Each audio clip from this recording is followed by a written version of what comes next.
So, incarceration. So there seem to be consequences for my behaviors, and I think that if I don't talk about that, then it kind of nullifies like most of my story.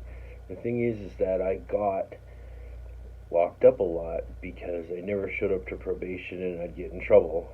And I got in trouble a lot because I had the street drug problem and I needed to support that street drug problem. So it means you kind of got to take stuff that ain't yours. Problem is it's not legal. Then they expect me to show up. Really couldn't do that either. I tried. This stuff is 20 plus years old, even a little bit older than that.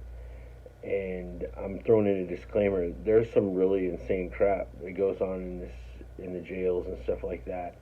And I'm going to bring the story, but if you're really not over 18, you really shouldn't watch none of this stuff. And this is kind of where I'm at. I'm just going to tell the truth. I'm not going to do a bunch of swearing or anything like that, but the path of drugs and alcohol is insanity and death, and that's where I was headed. 20 years later, I know that God snatched a victory out of the jaws of defeat, but it's really hard for me to save anybody if they're not going to believe my words. And so that's what these videos to me are really all about, is how can I turn my mess into a message and perhaps get down into the hole with somebody and show them how I climbed out. So this stuff's like been really hard to talk about. I didn't want to talk about a lot of it, but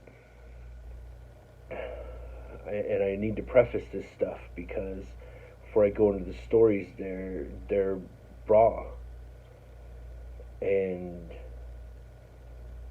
I want it to be helpful to people. But I also want my kids to find this stuff later on if they're looking for me and they want to know what happened and why I am the way that I am and what brought me to that point and that breaking point and what had destroyed me and how it got better. Because the contrast of how I was and how I am now is a complete 180 in the other direction. But there's some stuff that happened in jail that's really important. Eventually some of the last times I was in there, I was, living with that Bible and I was reading that Bible every day, and that's ultimately what freed me from my insanity. But it's like a spiritual law. One of the greatest spiritual laws ever is that in order to go up, you must go down. And so I went down as far as I could go until I could let go of the proverbial shovel and standing in all the bridges of all the ashes of all the bridges that I burned, being alone on the street. Eventually this story ends up on the street, and sleeping under bridges in jail becomes an upgrade to that. Some of the stuff is, man, I look back on it, I can't even believe it's real, and I want to get my story out because you never know how many minutes, days, hours you have on earth. I've just lost a lot of friends and family along the way. And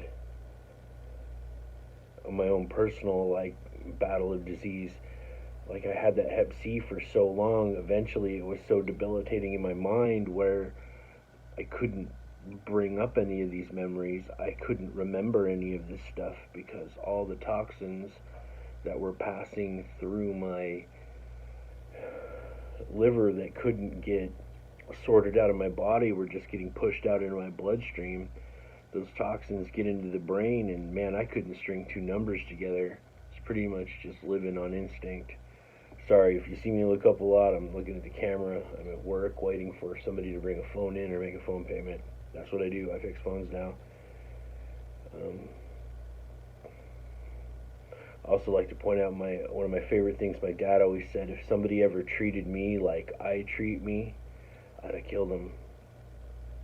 And I guess what he was really trying to say is when someone would hurt me, I would hurt me. And when I hurt me, I would hurt me. And then that vicious cycle stopped. But anyway, that's enough. Let's get at it. So I'm partially through this using career, and I get locked up in jail, and I'm pretty sure it's probably just another violation, like a probation violation. I'm really angry, though. I'm mad. They drug me up to the 4th floor. I don't even know why I was on the 4th floor. I just think they just put me up there because they felt like it. They'd move me around. Normally, it was like maximum security or whatever on the 4th floor at Yakima County Jail, 111 North Front Street. But anyway, here we go.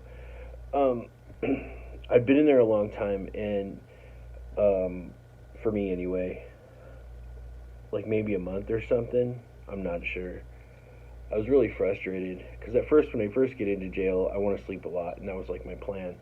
So I'd sleep a lot, and then eventually I can't sleep anymore. And I don't know if that's about a weekend. I just try to sleep all the time, but then I'm up and I can't sleep anymore.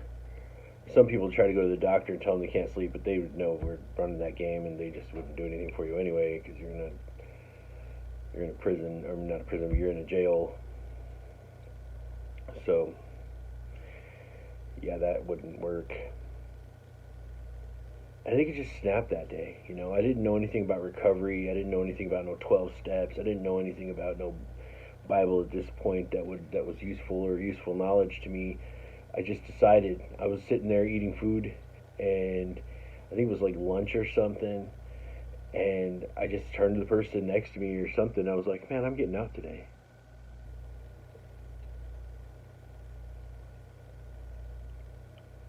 I mean, I wasn't scheduled to get out today, but I was just saying I was getting out today. I don't know why.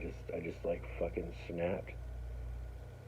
And the guy looked at me like I was crazy, dude. I mean, none of us is getting out today. We're there nonstop. I'm just tired of it. I mean, when you're in jail, let me kind of give it to you like it is. What you do is you sleep, and then you get up and you go eat. You have these little metal tables or whatever, and we're all eating.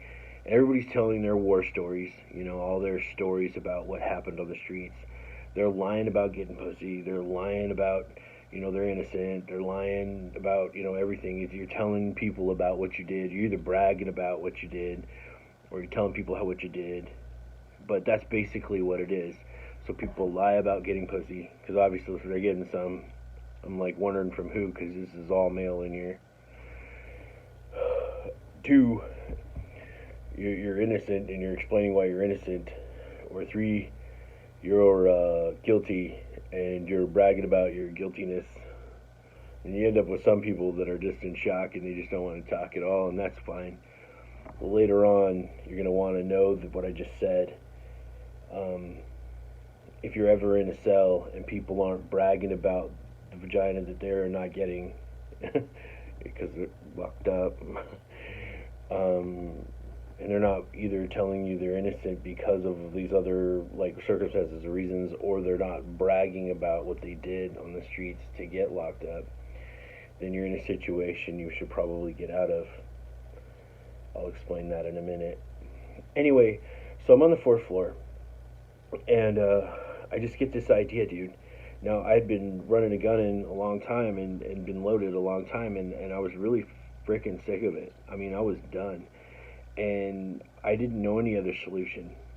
I didn't know you could go to a 12-step program. I didn't know that you could go to a treatment facility. I had no idea whatsoever that you could get a Bible. And I'm prefacing this a lot because what I did is pretty insane. So I went over to